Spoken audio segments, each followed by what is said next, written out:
प्रत्येक वर्ष कार्तिक कृष्ण त्रयोदशीका दिनमा मनाइने काग तिहार पर्व आज बिहान यमराजको दूतका रूपमा कागलाई मिठो मिठो चीजबीज खान दिएर मनाइँदैछ।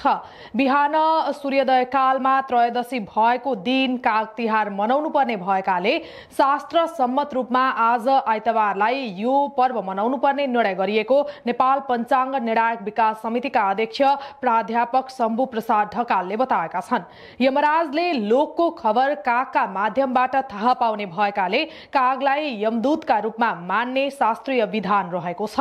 कागले यमराज समक्ष राम्रो खबर लगिदियोस् भनेर आजका दिन कागलाई पूजा आराधना सहित मिठो मिठो खाना दिई खुसी पार्ने गरिएको हो। लोक व्यवहारमा काग घरमा आई कराएमा शुभ बोल भनी भन्ने प्रचलन समेत रहेको छ। काग घर वरपर आई कराएमा उसले केही खबर लिएर आएको विश्वास समेत गर्ने गरिन्छ। काग